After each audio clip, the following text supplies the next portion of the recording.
আছেন তাদের যে সমস্ত বাচ্চারা একটু কষ্ট করলেও রোজা রাখতে পারে সেই সমস্ত বাচ্চাদেরকে অনেক বাবা মা নিজেরা রোজা রাখতে দেন না। স্কুলের অভিযোগ দিয়ে মাদ্রাসা খোলা সে অভিযোগ তুলে, তাদের পরীক্ষা চলছে সে অজুহাত তুলে, নানা অজুহাত তুলে আজকাল দেখা যায় 8-10 বছর 12 বছরের বাচ্চারা রোজা রাখতে গেলে অনেক মা বাপ নিষেধ করেন। আমরা আমাদের ছেলেবেলায় দেখেছি, আমাদের চেয়ে যারা বড় সে আরো বড় মুরব্বী মানুষ আছেন আপনারা আরো বেশি দেখেছেন যে আগে বাবা মা ছোট ছোট বাচ্চারা রোজা রাখতে চাইলে তাদেরকে উৎসাহ দিতেন, তাদেরকে অনুপ্রেরণা দিতেন, আগ্রহ জাগ্রত করতেন তাদের মধ্যে, তাদেরকে সাহস দিতেন যে হ্যাঁ হিম্মত করতে হয়। এখন বেশিরভাগ বাবা মা তাদের সন্তানদেরকে রোজা রাখতে উৎসাহিত করে না, বরং বাচ্চারা রোজা রাখতে গেলে তারা বলে না রাখার দরকার না, তুমি ভেঙে ফেলো। মনে রাখবেন সাহাবায়ে কেরামের একটি কমন আমল ছিল, তারা রমজান মাসের রোজা তো বটেই, এমনকি আশুরার রোজা এগুলো পর্যন্ত, নফল রোজা পর্যন্ত তারা তো রাখতেন, তাদের বাচ্চাদেরকে রাখাতেন এবং বিভিন্ন রকমের খেলনা ইত্যাদি দিয়ে বাচ্চাদেরকে ভোলানোর চেষ্টা করতেন। সেই সাহাবীরা যাদেরকে তাদের মা বাবারা শৈশবে কৈশোরে রোজা রাখার ব্যাপারে উৎসাহ দিয়েছেন, প্রেরণা দিয়েছেন, শিক্ষা দিয়েছেন, সাহস জুগিয়েছেন, তারাই কিন্তু বিশ্বটা জয় করেছে। কারণ কষ্ট করা শিখেছে, কষ্ট সহিষ্ণু হয়েছেন, ধৈর্য ধারণ করা শিখেছেন। রোজা রাখা মানে সংযম, এই সংযম শিখেছেন। ক্ষুধা হবে, খাবারও সামনে থাকবে কিন্তু খাওয়া যাবে না। এই যে সংবরণ, এই যে সংযম, এই যে ধৈর্য, এই যে সহনশীলতা, এটার চর্চা করা যখন মা বাপরা শিখিয়েছেন, সেই সাহাবীদের সন্তানরাই কিন্তু অর্ধ পৃথিবী জয় করে ছেড়েছেন। আর আজকে আমাদের সন্তানদেরকে আমরা রোজা রাখাই না কেন?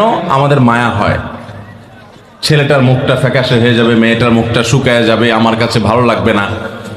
আমি সবসময় বলার চেষ্টা করি, দেখুন আমাদের সন্তানদেরকে ভোগ শেখাবার প্রয়োজন নাই, ভোগ এটা শেখানোর দরকার হয় না। ভোগ করতে সবাই পারে, এটার জন্য যোগ্যতা লাগে না। ত্যাগ সবাই পারে না, ত্যাগটা শেখাইতে হয়। আপনার ছেলে মেয়েকে খাওয়া পড়ায় মোটা তাজা করবেন, এটার জন্য কোনো যোগ্যতার দরকার নাই। এটা গরু ছাগল পশু পাখি প্রাণী তারাও পারে, মানুষ তো পরের কথা। খাইতে কে না পারে? সবাই পারে। কিন্তু খাবার আছে, তবু আমি আল্লাহর নির্দেশে নিজেকে সংবরণ করব। একটা নির্দিষ্ট সময় সূর্য ডোবার আগ পর্যন্ত আমি খাবো না। এই যে ধৈর্য, এই যে সহনশীলতা, এই যে আত্মনিয়ন্ত্রণ, এই যে কন্ট্রোল, এই জিনিসটা আপনার বাচ্চার জীবনে অনেক গুরুত্বপূর্ণ একটা ব্যাপার। এটা তার জন্য অনেক বেশি জরুরি, তার কারণ তার সারা জীবন সামনে পড়ে আছে। তার জীবনে যা চাইবে সে সবকিছু পাবে না, বহু কিছু তার চাওয়ার সাথে পাওয়ার মিল থাকবে না। তার জীবনে অনেক সংগ্রাম করতে হবে, অনেক ইচ্ছা বিরুদ্ধ বিষয় তার সামনে এসে দাঁড়াবে। তখন সে সংযমী হতে পারবে, আত্মনিয়ন্ত্রণ করতে পারবে, ধৈর্য ধারণ করা শিখতে পারবে।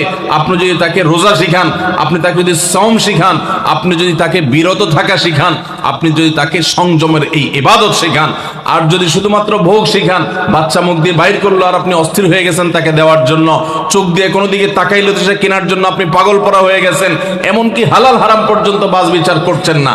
বাচ্চা যা চাচ্ছে তা দিচ্ছেন, যা চাচ্ছে না তাও দিচ্ছেন। এই যে ভোগবাদের ভিতরে নিজেও হাবুডুবু খাচ্ছেন, বাচ্চাকেও হাবুডুবু খাওয়াচ্ছেন, এর মাধ্যমে আপনার বাচ্চা কখনো যোগ্য মানুষ হবে না। আপনার বাচ্চা আর যা হোক বিশ্বজয়ী সাহাবায়ে কেরামের সেই অনুসরণকারী বাচ্চা হতে পারবে না। তাদেরকে যদি আপনি সংগ্রাম শেখাতে চান, ভোর রাতে ঘুম থেকে জাগতে শেখান, ভোর রাতে উঠতে শিখান, আরামের ঘুম ছাড়া শিখান, আরামের কম্বল ত্যাগ করা শিখান। খাবার সামনে আছে, পানীয় সামনে আছে, ক্ষুধাও আছে, তৃষ্ণাও আছে, তারপরও সে খাবে না, এই সংযম শিখান। এরা দেখবেন পৃথিবীর নানা বাধার পাহাড় তারা ডিঙাতে শিখবে, নানা বাধার প্রাচীর তারা ডিঙাতে শিখবে, অতিক্রম করতে শিখবে। গোটা ইসলামটা আমাদেরকে কন্ট্রোল শিখায়। ভোগবাদী পৃথিবী আমাদেরকে শুধুমাত্র ভোগের উন্মাদনায় মাতাল হতে শিখায়, ইসলাম কন্ট্রোল করতে শিখায়। ভোগের উন্মাদনায় যখন মাতাল হয়ে যায় মানুষ, তখন তার দ্বারা পৃথিবীতে বড় কোনো কাজ করা সম্ভবপর হয় না।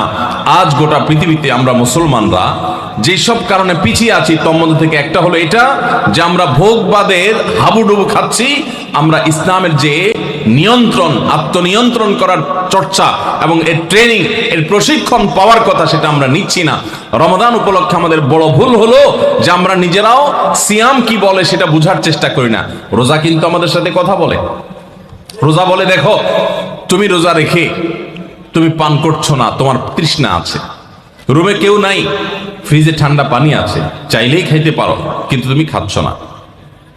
তোমার ঘরে কেউ নেই, পেটে ক্ষুধা আছে, আবার হাতের কাছে খাবারও আছে, তারপর তুমি খাচ্ছ না কেন? আল্লাহ নিষেধ করেছেন সেজন্য। তো এখান থেকে শিক্ষা গ্রহণ করে তোমার সামগ্রিক জীবনে আল্লাহর সমস্ত নিষিদ্ধ বিষয় থেকে বেঁচে থাকার যে ট্রেনিং এবং চর্চা, সেটা তুমি গ্রহণ করবা, এই কথাই রোজা আমাদেরকে প্রতিনিয়ত বলে। তো এই জন্য রমাদান কেন্দ্রিক আমাদের একটা বড় ভুল হলো, এই রোজার বার্তাটা আমরা নিজেরাও গ্রহণ করতে পারি না। আমাদের শিশুরা, বিশেষ করে যারা রোজা রাখার উপযোগী হয়, আমি 2 বছর 3 বছরের শিশুকে তো রোজা রাখার কথা বলি না, ইসলামও সে কথা বলে না, কিন্তু আপনার বাচ্চা যখন 8-10 বছর বয়স হয়ে যায়, যখন থেকে 7-8 বছর পার হয়ে যাওয়ার পর সে রোজা রাখতে শিখে, একদিন হয়তো সে জোহর পর্যন্ত রাখবে, এরপর ভেঙে ফেলবে, কোনো গুনাহ হবে না। আরেকদিন হয়তো সে আরেক ঘন্টা বেশি রাখবে, আরেকদিন হয়তো আসর পর্যন্ত রেখে ভাঙার মতো অবস্থা তৈরি হবে, প্রয়োজনে ভেঙে ফেলবে, এরপর আস্তে আস্তে সে রোজা রাখা শিখবে।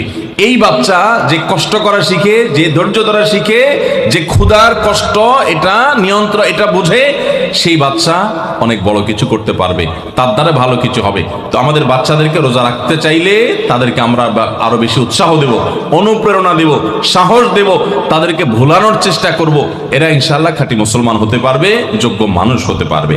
তাহলে রমজান কেন্দ্রিক আমাদের এই ভুলটা একটা বড় ভুল, যে আমরা আমাদের সন্তানদেরকে দেখা যায় রোজা রাখার ব্যাপারে উৎসাহ দেই না, বরং অনেকে নিরুৎসাহ দেই।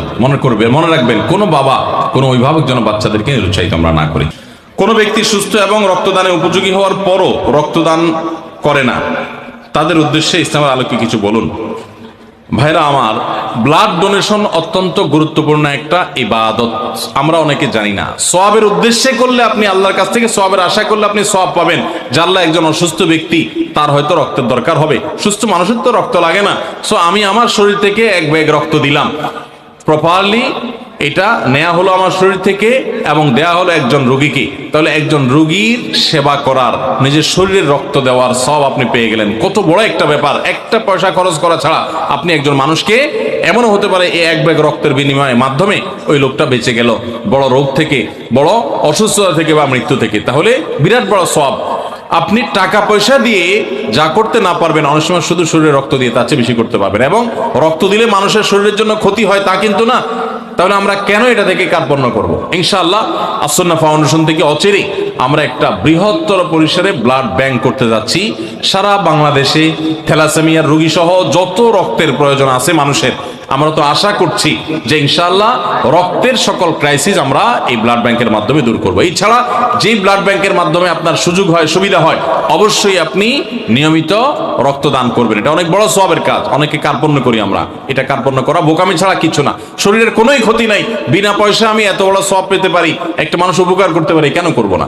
আমরা অধিকাংশ মানুষ খুব বেশি আত্মকেন্দ্রিক, যে আমাদের ছাড়া কিছু চিন্তা করি না, অথচ আত্মকেন্দ্রিক মানুষ ভালো মুসলমান হতে পারেন।